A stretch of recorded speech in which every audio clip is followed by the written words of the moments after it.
ইলেকশনে যাবার আগে যুদ্ধকালীন কাজ যেটা করতে হবে, ভোটার লিস্ট ক্লিন করতে হবে।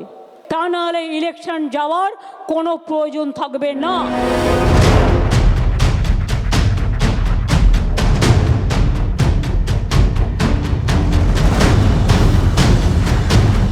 ভুতুরে ভোটার ইস্যুতে মনেই করা হয়েছিল সরব হবেন মুখ্যমন্ত্রী।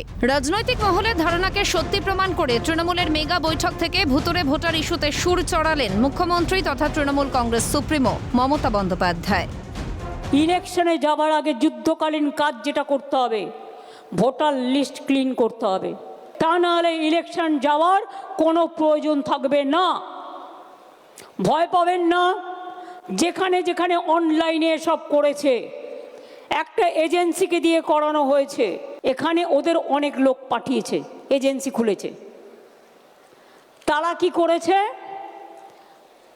কি করেছে জানেন? ডেটা অপারেটরদের কাছে কাছে গিয়ে কিছু এআরওকে সাথে নিয়ে ফিল্ড সার্ভে করেনি। বাংলার লোক যাতে ভোট দিতে না পারে, একই এপিক কার্ডে বাইরের লোকের নাম তুলেছে।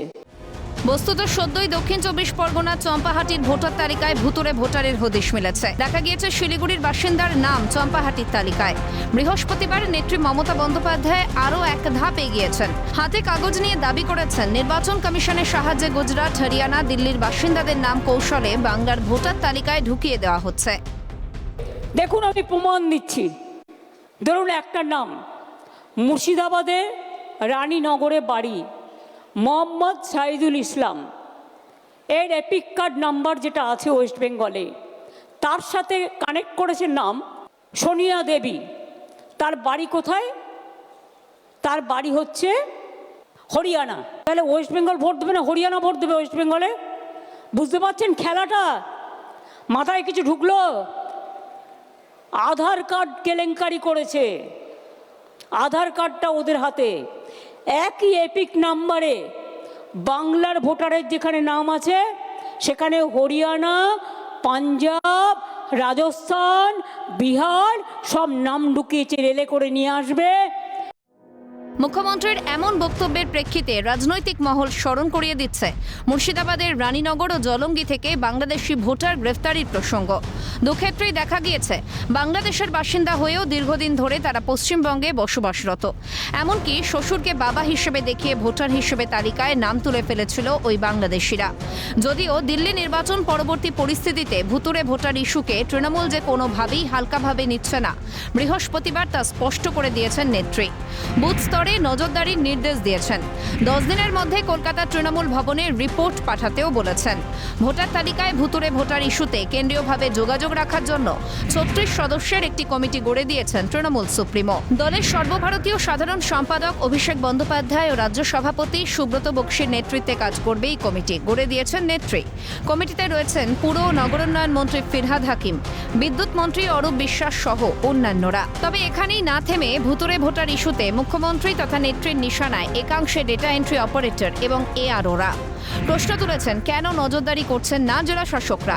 কমিশনকেই বা এত ভয় কিসের? সেই সঙ্গে ভুতুরে ভোটার ইস্যুতে দিল্লির জাতীয় নির্বাচন কমিশনের অফিসে ধর্নায় বসার হুঁশিয়ারিও দিয়েছেন।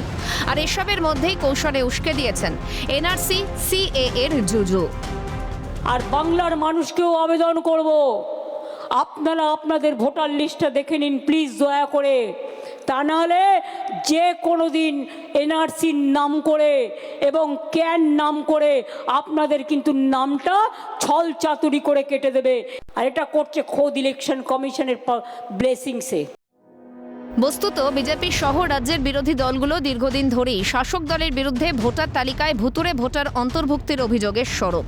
এই অবস্থায় রাজনৈতিক মহলের প্রশ্ন, দিল্লি নির্বাচন পরবর্তী পরিস্থিতিতে হঠাৎ কেন ভুতুরে ভোটারের কথা বারবার তুলছেন মমতা বন্দ্যোপাধ্যায়? দিল্লির কেজরিওয়াল সরকার পতনে কি বাংলায় প্রমাদ গুনছেন তৃণমূল নেত্রী? বিধানসভা নির্বাচনের 1 বছর আগে থেকেই কি স্পষ্ট দেওয়াল লিখন, নাকি ঘুরপথে ভুতুরে ভোটার ভান্ডার নিশ্চিত করার নির্দেশ দেওয়া হলো দলের নেতাকর্মীদের? একযোগে তীব্র আক্রমণ শানিয়েছে বাম, কংগ্রেস ও বিজেপি। রাজ্যটাকে দুর্নীতির পঙ্কে নিমজ্জিত করে এখন ভোটার তালিকা ক্লিন করার অভিযানে নামছে। পশ্চিমবঙ্গের মুখ্যমন্ত্রী তথা তৃণমূল নেত্রী মমতা বন্দ্যোপাধ্যায় 3 বছর আগে থেকে বলেছেন যে বাংলায় প্রমাদ গুনছেন তৃণমূল নেত্রী। বিধানসভা নির্বাচনের 1 বছর আগে থেকেই কি স্পষ্ট দেওয়াল লিখন, নাকি ঘুরপথে ভুতুরে ভোটার ভান্ডার নিশ্চিত করার নির্দেশ দেওয়া হলো দলের নেতাকর্মীদের? রাজ্যটাকে দুর্নীতির পঙ্কে নিমজ্জিত করে এখন ভোটার তালিকা তার বুথে বুথে তার দলের অফিসাররা নিয়োগ হয়ে আছে, সেখানে কারচুপি কি করে হয়? আমি তো খুব দায়িত্ব নিয়ে বলছি, পশ্চিমবঙ্গের তৃণমূল সরকারের হাতে, তৃণমূল পার্টির হাতে 35 থেকে 40 লাখ ভুয়ো ভোটার মজুদ আছে। এই ভুয়ো ভোটারের ভান্ডার দিদির হাতে আছে। দিদির যেমন লক্ষ্মীর ভান্ডার আছে, দিদির তেমন ভুয়া ভোটারের ভান্ডারও আছে।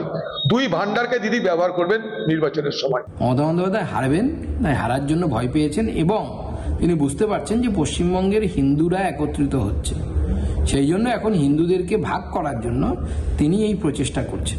এটাই বোঝা যায় খেলা হবে মানে কি, করাপশন আরো বেশি করতে হবে, ভোটার লিস্ট সংশোধন করার মানেই ভূতরে ভোটার যোগ করতে হবে এবং নির্ভয়ে কাজ করার জন্য তিনি আশ্বস্ত দিচ্ছেন। তিনি বুঝেছেন সারা ভারতবর্ষে বিজেপির পালে হাওয়া লেগেছে, যেখানেই নির্বাচন হচ্ছে ভারতীয় জনতা পার্টি জিতছে। বছর ঘুরলেই বিধানসভা নির্বাচন।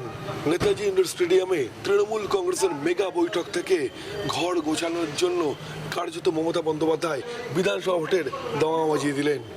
ক্যামেরায় অপূর্ব দেবনাথ ও নিখিল দাসের সঙ্গে খালেদ জামাল ও বিপ্লব চক্রবর্তী, ক্যালকাটা নিউজ।